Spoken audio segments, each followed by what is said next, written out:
a nice day!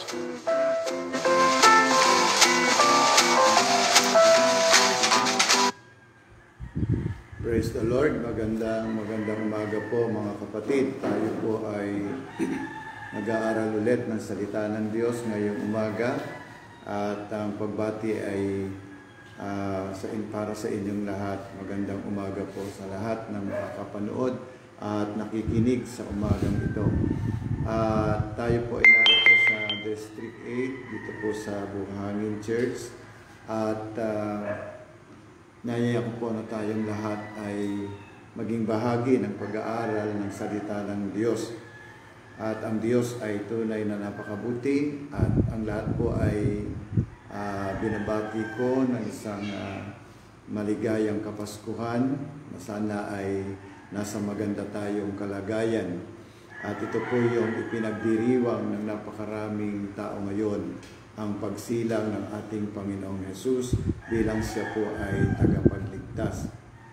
Kaya tayo pong lahat ay nagpapasalamat sa Panginoon dahil siya po ay dumating at naging bahagi ng buhay ng maraming tao sa kanyang mitiin at layunin na may paramdam at may patama sa atin ang kanyang pag-ibig, ang kanyang pagmamahal. At dahil alam ng ating Panginoong Hesus o alam ng Diyos na tayong lahat ay naging bahagi ng kasalanan at alam nating ang kabayaran ng kasalanan ay kamatayan. Kaya ito yung dahilan dahil sa ang Panginoon ay naparito at nais niya na tayo ay mabigyan ng isang pag-asa doon sa buhay na kanyang ninanais at doon sa tayo ay nais po ng Panginoon na makasama tayo doon sa buhay na walang hanggan. At ito po yung siniselebrate ng napakarami ngayon ng yung pagdating ng ating tagapagligtas. Ngunit minsan, iniisip ko nga po yung napakarami ay nagdiriwang ng araw ng Kapaskuhan, pero hindi po nila lubos na naunawaan, hindi nila lubos na naintindihan yung kahalagahan ng pagsilang ng Panginoong Hesus. Kaya ngayon pong umaga ay mag-aaral po tayo at mag-uusap po tayo sa isang aklat na sulat ni Juan na dito po sa aklat pong ito ay meron po tayong mga makikitang bahagi ng kanyang mga salita. Ang sulat po ni Juan ay makikita natin na ito ay nagsasaad ng mahalagang bagay sa ating pong buhay bilang mga anak ng Diyos. Ano po? At ito ay makikita natin na sinulat po ito ni Apostol Juan at ang mayroon siyang mga layunin kung bakit isinulat niya nasulat ang aklat na ito. At ito po'y nasulat na mayroon siyang layunin upang isaad dito yung kanyang layunin at pagsulat sa aklat na ito upang sumampalataya tayong mga tao sa Panginoong Hesus at kilalanin natin siya po yung ating tagapagligtas. Kaya dating pong babasahin yung aklat po ng Juan at ito po ay mula sa Kabanata 20. Sa lahat po ng may mga Biblia ay nanyayahan ko po na bumasa tayo at mag-aral tayo sa aklat na ito. Ano po? At ito ang sulat ni Juan ay isinasaad dito na si Jesus ay anak ng Diyos. Siya po yung kordero, siya yung tagapagligtas. At ito ay nasulat sa petsa mula po sa AD 80 hanggang 95. At ito ay may magandang layunin ng pagkasulat upang tayo po ay maniwala at manalig tayo sa Panginoong Hesus. Sabi po ng aklat na ito, kung mayroon kayo, ito po ay sinasaad sa aklat po ng Juan 20, talatang 31 o 31, ang mga nakatala rito ay isinulat upang kayo'y sumampalataya na si Jesus ang Kristo at ang anak ng Diyos, at upang magkaroon kayo ng buhay sa pamamagitan niya. Ulitin po nating basahin. Sabi niya, marami pang himala, kung sa taas po yon sa 30, na nakasulat sa aklat na ito. Hindi nasulat sa aklat na ito. Sa aklat na yan. Pero yung verse 31, ang sabi niya, ang mga nakatala rito ay isinulat upang kayo'y sumampalataya na si Jesus ang Kristo, ang anak ng Diyos, at upang magkaroon kayo ng buhay sa pamamagitan niya. Tayo po ay manalangin. Mapagpalang Ama, Diyos na dakila at makapangyarihan sa lahat, nagpapasalamat po kami sa inyong katapatan, sa inyong kadakilaan. Sa loob ng isang taon na ito'y muli kami inyong iningatan. At magtatapos ang taon na kayo'y aming pinaglilingkuran at binibigyan ng karangalan at papuri. Hayaan po ninyo na sa umagang ito ay magkaisa kami na maitaas ang inyong pangalan at misa'y mapagbulayan naming lahat ang kahalagahan ng inyong pagparito, ang kahalagahan ng inyong pagsilang na minsan ay hindi nabibigyan ng halaga ng napakaraming tao sa mundo. Salamat po sa inyong papuri, sa inyo po ang karangalan at samahan niyo kami ng inyong banal na Espiritu. Ito po ang aming dalangin sa matamis na pangalan po ni Jesus. Ang lahat po ay magsabi ng Amen. Mayroon po tayong tatlong bahagi na makikita sa talatang ito. At ang ating pinag-uusapan ngayon ay may kaugnayan sa pagparito ng ating Panginoong Jesus at sa kanyang layunin. Ang una po na natala sa aklat na ating binasa sa talatang ito, bagamat maraming ginawa ang Panginoon na hindi nasulat sa aklat na ito, pero ito po yung nakalagay. Ano po? Una, ang nakatala rito ay isinulat upang tayo raw po'y magkaroon tayo ng pananampalataya sa ating Panginoong Jesus. Yan. Pananampalataya na atin pong nasumpungan. Alam po nyo, tayong lahat ay namulat sa pananampalataya. Naniniwala po tayo sa Panginoong Jesus. Ano po? At ako po'y bata pa lang, ay lumaki nang ako'y isa sa kumikilala sa Panginoong Jesus. Isa po ako sa isang tao, kabilang sa isang pamilyang relihiyoso. Ano po? Kaya lang, ay nakita ko nung ako po ay makapagbasa ng salita ng Diyos, nung ako po ay mga edad na 19 at ako po noon ay nagkaasawa na. At doon ko nakilala ang nagsimulang mabasa ang salita ng Diyos at doon ko nalaman ang katotohanan. Ano po, lagi po kami sa simbahan, lagi po kaming nagdarasal kada hapon, pero hanggang doon lang. Pero hindi ko lubusang nakilala ang Panginoon ng lubusan, kundi sa pamagitan nung tanggapin ko si Kristo sa puso ko. At dito po makikita natin na ang layunin pala ng pagkasulat at pagkalagay dito ay upang tayo po ay manampalataya na si Jesucristo ay anak ng Diyos. Alam ko rin po yun, at yun po may kasamang testimony ako ngayon sa akin pong isasabihin sa inyo. Na hindi ko lubos na nakilala ang Panginoon maliban na ako po ay nakapagbasa ng Biblia. Asala ko sapat na iyong pupunta ng simbahan, pumupunta ng ganito, pero hindi ko po nakilala ng gusto ang kalooban ng Diyos. Kaya, nung kami po ay nagkaroon ng problema sa aming pamilya, dito sa aming pamilya, nagkaroon na hindi makapagkakaunawaan at yung banal na kasulatan po ang nasa bahay, pero hindi namin pinapansin. Ang alam nyo, pinapansin namin lagi, yung mga babasahin lang, mga bulaklak, liwayway, yan po ang aming pinagpupuyatan. Pero nung makita ko po yung banal na kasulatan at nandoon sa amin sa bahay, isang bagay po ang nasabi ko, totoo kaya yung Biblia ay salita ng Diyos? Nandun po, hindi ako naniniwala sa banal na kasulatan, hindi namin pinapansin, nandyan lang yan sa bahay, pero hindi namin binabasa. Pero dumating ang panahon na nagkaroon po ng problema sa amin, ito po yung sabi ko, tunay kayang ang salita ng Diyos ay totoo. At ako po yung nakipag-usap sa Panginoon, sabi ko, kung tunay na totoo yung Biblia ay salita ng Diyos, kung ano yung makakaalis ng galit, ano yung makakaalis ng sama ng loob, mabasa ko. At yun po nabuksan ko sa Biblia. Mula noon, nagkaroon ako ng interes na magbasa ng Biblia.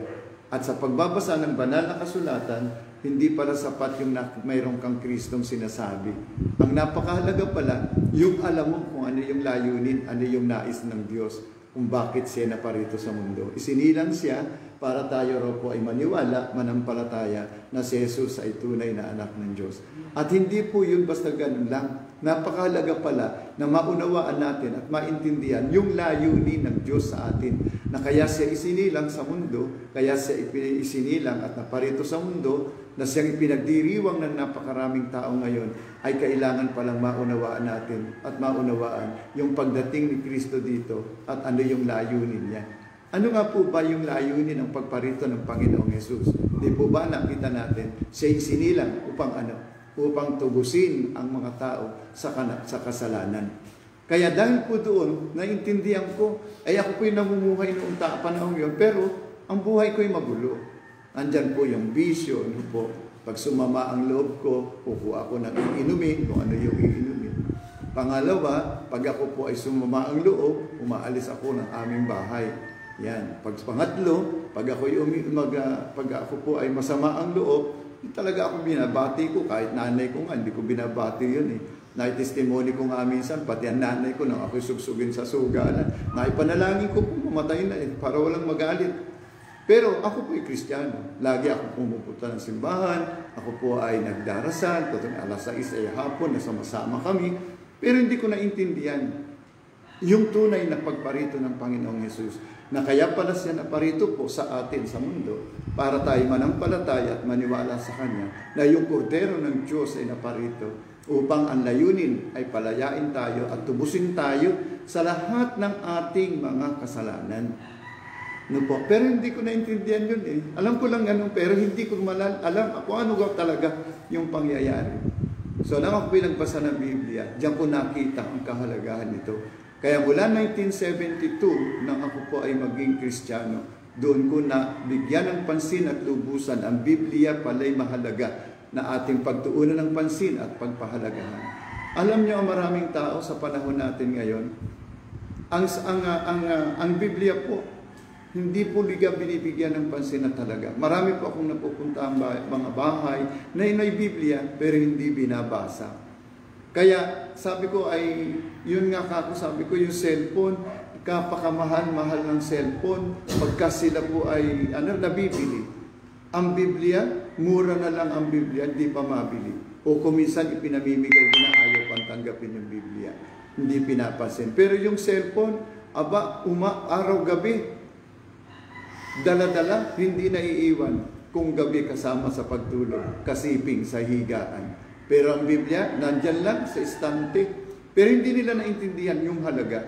Kaya nung maintindihan ko po, ang halaga ng salita ng Diyos, abayan po'y lagi kong dala-dala, lagi kong kasama. Saan man ako nagpupunta, lagi ako may dalang Biblia. Bakit? Kasi yung Biblia, sabi ng Word of God, ang Biblia ay tanglaw sa landas natin. Di po ba sabi ng aklat ng awit? Ang Biblia ay tanglaw sa ating landas. At yun po yung isa sa napakalaga na magbibigay sa atin ng tamang direksyon ng buhay natin kung paano natin siya mapaglilingkuran. Dumaan kami sa napakaraming pagsubok ng buhay, pero nang lubos ang makilala si Kristo, wow, napakagaling. Kasi mula noon, inayos ng Diyos ang ating buhay. Amen? Tagapagligtas, siya'y manunubos para tayo palayain sa lahat ng ating mga kamalian. Pero hindi po yun naintindihan ng napakarami. Sa ngayon, pagka magpapaskong katulad nito, alam na pinagkakabala ng napakarami.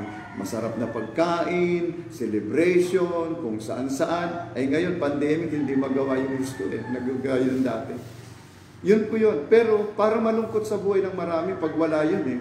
Pero napakasarap pala na kahit sabihin nga wala kang masarap na pagkain, wala kang ganito, pagkasama mo si Kristo, napakasayang maglingkod sa Panginoon. Alam niyo, sabi ng aklat ng Proverbs, na nabasa ko yan noong panahon na yan, masarap tumira sa bahay na may kapayapaan kaysa pumunta sa tahanang may handaan, ngunit may kaguluhan. Ang sarap mabuhay na kasama ang Diyos. Amen? Kasi pinasaya tayo, pinalaya tayo, tinubos tayo, yung kaganapan niya na kanyang pagparito, totoo, pinalaya tayo ng Diyos. Amen. Dito po sa aklat ng 1 din po, at dito po sa 1, mula po sa 2 po at siya. 1:29 ng aklat po ng aklat na ito. Ano sabi diyan? Sabi ni Juan, nakita niyang dumarating ang Panginoong Hesus. At ang sabi po ng talatang ito, ay naparito ang kordero ng Diyos. Upang ano raw po? Upang mag-alis ng kasalanan ng sanglibutan. Wow, ang galing po noon. Nang sabi niya ay naparito ang kordero ng Diyos, nag-aalis ng kasalanan ng sanglibutan. Pero ang napakaraming tao naniniwala kay Kristo, naniniwala na siya tagapagligtas, pero hanggang ngayon din na naintindihan ng lubusan at naunawaan na si Kristo na parito para tayo tubusin, palayain tayo sa lahat ng ating mga kasalanan. Kaya yung sinasabi ng Word of God, yung kaligayang ibinibigay ng mundo, hindi kaligaya kasing tumbas ng kaligayang ibinibigay ng Diyos. Noon pag wala kang pera, wala kang ganito, hindi ka masaya. Pero ngayon may pera ka't wala, hindi man masarap ang ulam mo, masaya ka sa Panginoon. Alam po ba nyo noong lagi tayo nagre-reklamo, pag walang ganito, walang ganyan, nagreklamo tayo. Pero palibasa, lumaki kami sa isang pamilyang mahirap at walang ganong yaman, ay natutunan namin yung mabuhay na kung anong mayroon. At yun ang pinasasalamatan natin sa Panginoon. At mas lalong naging maganda nung makilala natin si Kristo. Kasi pinangawakan natin ang Panginoon na hindi tayo iiwanan. Hindi niya tayo pababayaan. So sabi po ng layunin, na makilala natin, sampalatayan natin si Kristo. Bakit? Sapagkat ang sabi rito, siya'y naparito para maging tagapagligtas natin. At ang sabi, siya'y nagpapalaya at nagpapatawad sa ating mga kasalanan. Diba? Napakagaling po ng Panginoon. Ganon tayo kamahal ng Diyos. Kaya ibinigay niya yung buhay niya, kaya naparito siya dahil pag mahal na mahal niya tayo at ayaw ng Diyos na tayo po'y mapahama. Kundi ang nais niya, magkaroon tayo ng pag-asa. Amen? Ang pangalawa po na makikita natin, ang anak ng Diyos ay upang magkaroon kayo ng buhay sa pamamagitan niya. Magkaroon po tayo ng buhay, kasigurunan, katiyakan na mayroon tayong kaligtasan. Noong panahon yun, wala po akong kasigurunan. No, wala. Kahit ako'y nasa isang ganyang gawain, wala talaga po yun. Walang-wala sa buhay namin. Basta yung bahagi, naging bahagi mo, magdasal, maniwalang may Diyos, pero hindi ko naintindihan ang ganong bagay. Pero salamat sa Panginoon, ang Diyos ay mabuti dahil sa dami ng tao sa mundo, isa ako sa napili na maglingkod sa Panginoon. Amen? Sabi po dito ay upang tayo raw po ay ang anak ng Diyos at upang magkaroon kayo ng buhay sa pamamagitan niya. Walang kasigurunan noon. Nanampalataya pero walang kasigurunan. Kailan nagkaroon ng kasigurunan ng buhay ng kaligtasan? Nung may malapit tayong magkaroon ng kaugnayan sa Diyos at tayo po ay mag-aral ng kanyang salita. Amen. Yun po yung napakaganda na nakita natin sa aklat na ito. At ang napakahalaga, natutunan natin, walang ibang pangalan sa silong ng langit. Walang ibang tagapagligtas. Sino lang yung tagapagligtas natin? Iisa eh. Ang Panginoong Yesus lamang. Siya lang. Noon, napakarami namin tinatawagan. Di ba? Ang dami. Pagka may bagyo, kung sino tatawagan mo. Pag may lindol, sino tatawagan mo. Pag malaksang kidlat, may mga kanikan tatawagan ka. Pero nung matutunan natin yung aklat ng ang banal na kasulatan at mabigyan natin ng pansin at talaga naamulat yung ating mata sa katotohanan, ano po yung binabanggit sa 4:12? Ang sabi niya, kay Jesus mo lamang matatagpuan ang kaligtasan sa silong ng langit. Ang kanyang pangalan lamang ang ibinigay ng Diyos sa ikaliligtas ng tao. Ang problema sa amin pong kinamulatan, ang dami po talaga tatawagan mo. Pero nung makilala natin si Kristo, siya lang at wala nang iba na pinaglilingkuran natin at kinikilala. Bakit? Sapagkat si Kristo ang nagtumubos sa ating mga kasalanan. Siya yung nagpalaya sa atin at nagbigay ng kamalayan upang makilala natin si Kristo ng lubusan. Sabi nga, nakita mo na yung katotohanan. Yung katotohanan sa 8:32 ng aklat ng Juan. Yung katotohanan ito ang nagpalaya sa atin saan? Sa kasalanan natin. Tayo pinalaya ng Diyos, pinatawad tayo. At ang sabi ng banal na salita ng Diyos na binanggit natin, na parito ang kordero ng Diyos. Para ano? Para alisin tayo sa kasalanan. Binanggit ko po, alisin. Sumampalataya tayo sa Panginoon na siya ang Kristo, siya yung anak ng Diyos, siya yung tagapagligtas. Pangalawa, siya yung nag-aalis ng ating mga kasalanan. Dito sa mundo, nag-aalis ng ating kasalanan. Kumusta po? ang marami. Sa loob ng maraming taon, maraming naniwala kay Kristo, maraming naniwala si Jesus ay tagapagligtas, siya ay manunubos, pero hanggang ngayon, kumusta po ang mundo? Kumusta po ang sanglibutan? Nakalaya na po ba ang mga tao sa kasalanan? O ang mga tao pa rin ay alipin pa rin ang kasalanan? Kung minsan nga yung mga Kristiyano, kasi hindi naman tayo perfectong tao sa mundo, walang perfect sa atin, maaari mayroon kang pagkukulang, may pagkukulang ang bawat isa, pero ang sarap ng pangako ng Diyos. Sa unang 1:19, di ba? Ano sabi sa unang 1? Kung tayo man ay nagkakamali o nakagawa ng kasalanan, ipapahayag lang natin sa Diyos, pagsisisiyan natin, at ang sabi niya, tapat at banal tayong patatawarin. At ang maganda, yung pangako niya, lilinisin niya tayo sa lahat ng ating kalikuan. Yung pag-ibig at pagmamahal ng Diyos at biyaya niya ay sapat sa atin. Hindi tayo tinawag para maging perfect sa lahat ng bagay na ginawa natin. Sa loob ng maraming taon po ng paglilingkod ko sa Panginoon, maraming mga pastor akong hinangaan, pero mayroon din silang nakita kong malaking pagkukulang. At alam po nyo, kung di ko natutunan yung salita ng Diyos sa aklat ng Hebreo, huwag tayong tumingin kanino man. Ang titingnan lang natin iisa, si Kristo na ating pinaglilingkuran. Amen?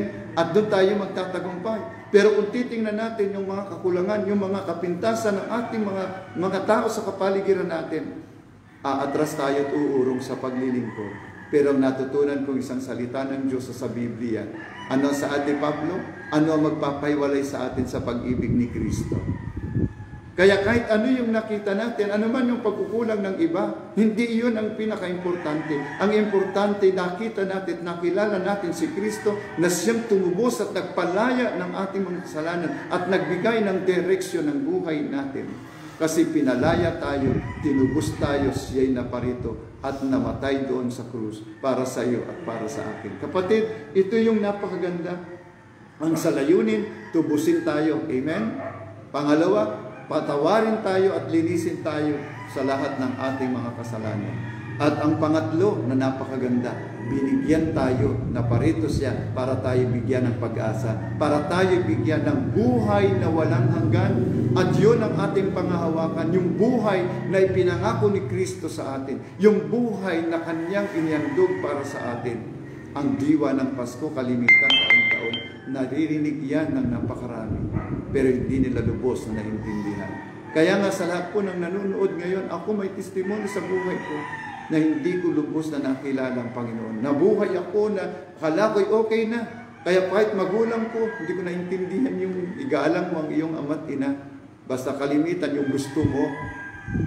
Pero na maunawaan natin ang banal na salita ng Diyos. Natutunan nating ipadama sa ating mga pamilya kung gaano sila kamahal sa atin. Gaano sila natin pinapahalagahan. Bakit? Kasi nakita natin, nalaman yung kalooban ni Kristo.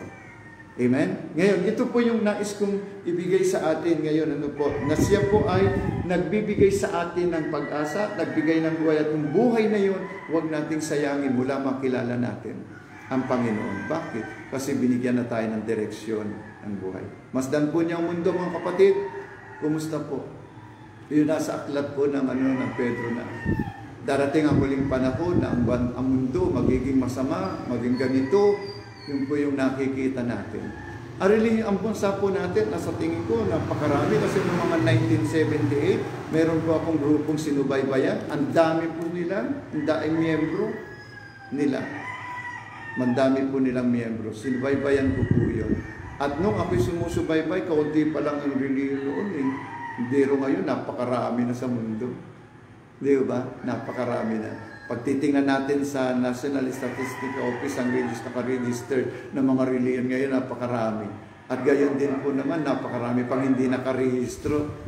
Minsan yung binabanggit natin, binigyan na tayo ng direction eh. Yung binanggit ko noong nakaraan, na sinabi ko nga dito nung ako'y magsalita, yung prayer ni Jesus sa 17. Ibig ko, anyan tayo ay maging isa.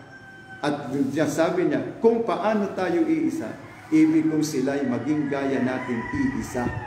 Ang problema, yung pinagbuklod, yung pinag-isa, dumarating ang panahon, nagkakawatak-watak pa eh. Dahil saan? Nakatingin tayo sa kapintasan ng iba, nakatingin tayo sa kakulangan ng iba. Pero magaganap lamang po sa aking pananaw yung unity natin, yung pagkakaisa, yung pagtatagumpay. Kung hindi tayo titingin sa kapintasan ng iba, ang titingnan natin sino? Si Jesus. Amen? Kasi yun po sa layunin ng Panginoon. Buklurin tayo, pag-isahin tayo. Ang problema sa marami, yung pinag-isan, naghihiwalay pa. Maganda sana po yung dito ako magtatapos may mga testimony ako na pinapakita na tayo po'y pinag-isa at yung layunin ng Diyos maging isa tayong gaya nilang iisa.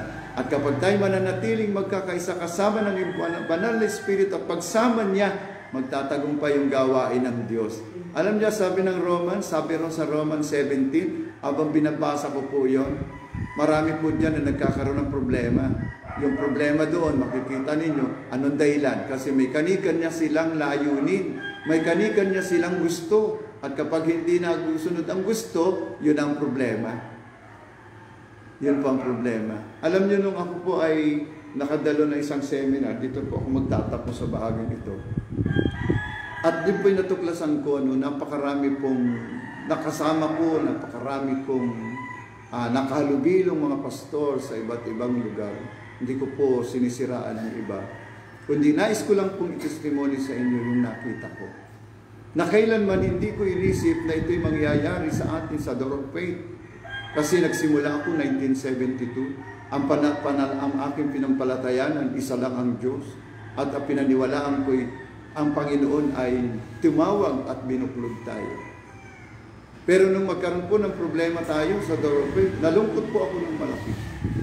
Noon minsan gusto kong tumigil, gusto kong tumalikod, maraming kung ano-anong kwento, maraming kwento. Sabi ko, Lord, salamat. Dahil yung direksyong ibinigay mo sa akin ay direksyong ikaw ang aming titingnan, ikaw ang aming paglilingkuran. Kami ay naparito kayo para tubusin kami, iligtas kami, naparito kayo para patawarin kami ng aming sa mga kasalanan, naparito kayo para kami ayusin ang buhay at magkaroon kami ng isang direksyon sa paglilingkod sa inyo. At doon po sa bagay yun, nakita ko po sa napakarami. Nakita ko sa maraming mga pastor, hindi ko nakita. Ang minsan ay pagmamalaki ko nga ang mga taga-Door of Faith. Meron nga akong nakasama, sabi niya, baka hindi nila subok ang mga taga-Door of Faith. Ang mga taga-Door of Faith, matatatag, matitibay. Sabi nung isang taga-Door of Faith din yun. Alam niyo, nung dumating ang bandang huli, siya yung nawala sa Door of Faith. At nung kami pinag-uusap at pinapayuhan ko, sabi niya, hindi, anong turo ng Door of Faith, anong paninindigan ng Door of Faith, yan din ang ituturo ko sa pupuntahan ko. Nang dumating po ay ilang taon, bumalik dito, iba na po yung katuwiran, iba na yung pananaw. Hindi na rin kami magkasundo. Bakit kaya? At nung pong ako ay nasa sabi nung kami po ay nado sa magkaroon ng problema, maraming nag-aalok sa akin, mag-independent, mag-ganito. Hindi ko po sabi ko, wala sa kalooban ng Diyos yan eh. Kasi sabi ng Panginoon, ang katawan ni Kristo, hindi pwedeng paghiwa-hiwalayin. Yung pinagbuklod, yung pinag-isa, pinaghihiwalay pa. Kaya sabi ng Panginoon, magkaisa. Kaya nung programa yung mga maraming kasama akong pastor, magkaroon ng ganito, Body of Christ, magkaroon ng unity, nang magkasama po ako, nakipag-isa ako sa unity, pagkatapos kami ang nagtitirahan. Kami ang nagkakalaban-laban. Dahil saan? Hindi po kami magbuklod eh. Kaya nga ngayong umaga po ito nais ko ipakita. May layunin ng Diyos sa buhay natin. Amen? Una, malaman natin si Kristo ay naparito para tayo tubusin at tayo palayain sa lahat ng uri ng kasalanan. Pangalawa, nakikita natin ang kordero ng Diyos ay naparito para siya mag-alis. Kaya mga tao sa ngayon, yung ako yun ang problema. Pangatlo, binigyan tayo ng pag-asa, kasiguro at katiyakan na ikaw at ako ay may buhay na walang hanggan. Kapatid, ikaw at ako ba ay nasa tamang direksyon na ng paglilingkod? Sabi ni Jesus, kapag siya na yung kasama natin, ano pa yung hahanapin natin? Kasama natin ang Panginoon. Pangalawa, talagang naranasan natin ang paggabay at pagsama ng Panginoon. Pero yung Romans sabi doon, napakarami po doon pinakita. Maraming nagdayari, nagkakaroon ng problema dahil at hindi magkaisa, hindi magkasundo. Bakit? Mayroong kani-kanyang gusto, may kani-kanyang ibig. Pero pag tayo isa sa Panginoon, ano man ang pagdaanan natin, ano man ang ating pagdaanan, kapatid at magulang, iisa ang Diyos na pinaglilingkuran natin, yung Kristong tumubos sa atin at nagbago ng ating buhay. Amen? Pakin nyo, marami akong nakasama, mga pinagaling, gumawa ng himala ang Diyos, pagkatapos po, ito yung problema. Kaya kung ako po'y tumingin sa mga tao noon, na mga nakasama ko, mga leader ko nung araw, nakita ko, nakasama ko, baka sa po ako, hindi na nyo ako nakita, hindi nyo ako inabot ng ganito sa Dorothy. Pero ang sabi ko, Lord, salamat. Sapagkat dito ko'y nakilala ko kayo, napaglingkuran ko kayo, at naranasan ko ang inyong kabutihan. Marami akong karanasan na nabingit ang buhay ko sa kamatayan, pero hindi nyo ako iniwan. Ako'y ilang beses kamunting mamatay sa karagatan, sa dagat, nasa ilalim ako ng karagatan, ako'y nababalot ng lambat, hindi ako makalabas. Pero sabi ng sa aking dumating sa isipan ko, na ang sabi ng Panginoon, kumaliwa ka. Sa isa na lang ang hinga ko, nabablangko na ako, pero may dumating sa isipan ko. Alam niyo, sabi ng Lord sa akin, kumaliwa ka. Paglabas po ng kamay ko, paggalaw ng kamay ko, nasa labas po ako ng lambat, nakaahon ako. At doon ko naranasan, saan ka man naroroon, kapag ikaw ay malapit at pinaglilingkuran mo ang Diyos at siya iyong nilapitan, kahit nasa ilalim ka pala ng karagatan, kaya kang abutin ng Panginoon. Amen? At yun po yung mga karanasan ko. Ngayong umaga, kung akin pong papasabihin lahat ang naging karanasan ko sa paglilingkod, ay hindi tayo matatapos. Kulang ang oras, kulang ang isang araw para maikwento ko yung lahat ang aming naranasan sa paglilingkod. Pero salamat, binibigyan ng direksyon ng Diyos ang buhay ko mula nang siya patuloy kong makilala, sampalatayanan ko bilang aking panganulubos, sampalatayanan na siyang nag-alis at nagpalaya sa akin sa lahat ng uri ng kasalanan na gawa ko noong pamanguna. At ang pangatlo na panghawakan ko ng buhay ay nasa buhay natin, nasa akin. Mula nang si Kristo ay ating kilalanin sa sampalatayanan, ang buhay na walang hanggan ang siyang nagtatawid sa atin sa pag-asa upang marating natin ang buhay na kung ano yung nais ng Panginoon na makasama natin siya sa buhay na walang hanggan. Tandaan po yung nabanggit doon sa John 43, ano sabi doon? Doon sa langit may bahay tayo. Kaya kung wala man tayong maayos na bahay sa mundo, huwag tayong lubhang malungkot. Mayroong pag-asa sa buhay, sa kabila, sa piling ng Panginoon. At yung bahay natin doon, higit na maganda, Kanyang ipinangako. Pinaniwalaan natin yon. Kaya tayo nagtityaga, nagpapatuloy, kahit gaano kahirap ang pinagdaraanan natin. Kasi ang buhay ay nagbigay ng pag-asa sa buhay na walang hanggan. Amen? Ito po yung nais ko na ipakita sa atin. Walang iba na. Wala nang iba, isa lang ang Panginoon. Mahirap buklurin ang tao sa mundo, pero pag si Kristo ang kumilos at gumawa at iniwan natin yung ating sarili, hinarap natin kung anong kalooban ni Kristo, magtatagumpay tayo, lalago at uunlad ang gawain ng Diyos. Bakit? Sapagkat tayo'y pinag-isa ng Diyos. Amen? Ngayong umaga po, iwan ko sa inyo ito at sana marami pang mga testimony na napanghawakan ko. Kaya hindi ko tiningnan ang kapintasan ng maraming tao. Isa lang ang tiningnan ko, si Kristo na tumawag at nagbigay ng pag-asa upang marating natin ang buhay na walang hanggan. Kapatid, ano man ang pinagdaraanan natin sa panahon ito, ang araw ng Kapaskuhan, huwag kang malungkot. Kung mayroon ka, kung wala ka man, wala kayong pinagsalusaluhan, masarap kumain ng tuyo ang ulam. Kung mayroong kapayapaan, laging kasama natin si Kristo. Amen? Tayo po yung muko, manalangin po tayo. Mapagpalang Ama Diyos na dakila at makapangyarihan sa lahat, kami po'y nagpapasalamat sa inyo, sa inyong katapatan, kabutihan. Kahit noong panahon kami maglingkod sa inyo, ay maraming manghusga sa amin, na kami ay maghihirap, dahil sa maraming mga bagay na aming paglilingkod. May mga iniwan kami, may tinidilan kami, nagbigay kami at tumulong sa marami, subalit alam namin kailanman, hindi kayo nagkulang, kayo'y sapat para sa amin. Maraming bagay na pagkuyam at paghusga ng napakaraming tao, subalit kami nagpapasalamat. Dahil kahit sa loob ng maraming taong ito ng aming paglilingkod, naranasan namin ang inyong pagsama, naranasan namin ang inyong pagtugon sa lahat ng aming mga pangangailangan. Kailanman hindi niyo kami iniwan, hindi ninyo kami pinabayaan. Ngayong umaga pong ito, O Diyos, ang aming dalangin, patuloy niyo kaming samahan ng inyong banal na Espiritu. Hawakan niyo kami ng inyong mga mapagpalang kamay. Dahil alam po namin habang kami naglilingkod sa mundo, na narito kami sa mundo, na kayo'y pinaglilingkuran namin, marami pa kaming pwedeng pagdaanan, marami pa kaming pwedeng maranasan. Subalit hawakan niyo kami ng inyong mga kamay, dahil kayo nagsabi na kailanman hindi niyo kami iwan, hindi niyo kami pababayaan. Sa maraming karanasang naranasan namin sa paglilingkod, na pagtagumpayan namin ang maraming bagay. May mga pagkakataong naglilingkod kami sa inyo at kami ay inaaway ng napakarami, na nais nilang kami halos itaboy sa aming mga lugar na kinalalagyan.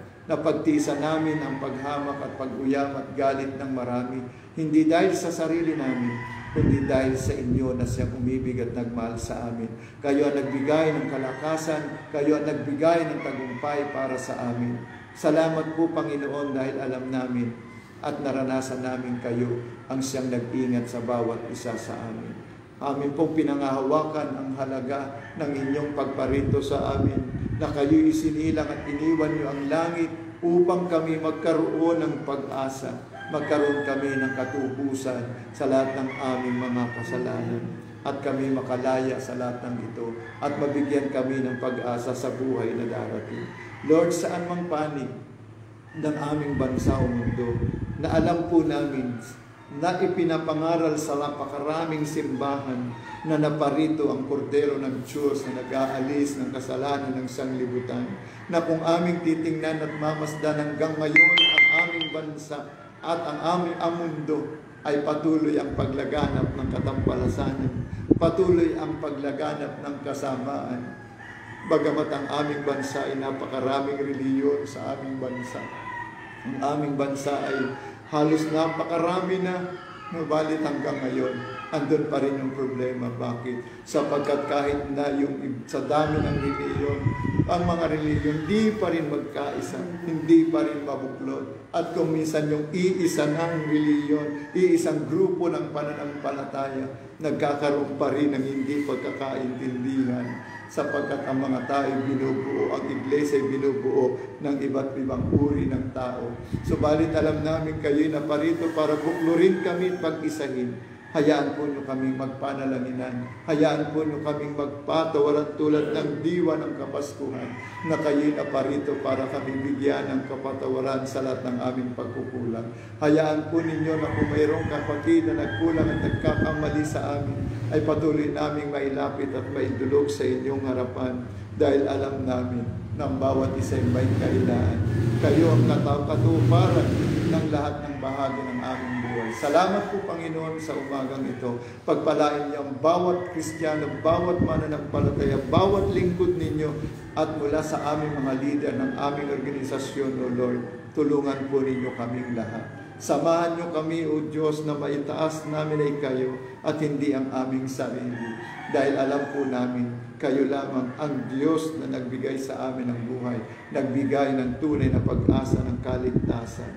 Tulungan po ninyo kami, O God, dahil alam namin sa buhay namin, tunay na ang inyong mga salita ang aming patnubay at gabay. Ang salita ninyong tanglaw sa landas naming tatahakin. Naway di maghari ang aming sarili, kundi kayo na siyang nagmahal sa amin. Salamat po at mapanghawakan namin ang mga salita ninyo, na kayo kailanman ay hindi nagkulang. Kayo'y sapat na sa para sa amin. Salamat po, Ama sa langit, sa inyong kapapuri, sa inyong karangalan. Ito ang aming dalangin sa matamis na pangalan po ni Jesus. Amen, God. Praise Jesus. Salamat po, Panginoon. Hallelujah.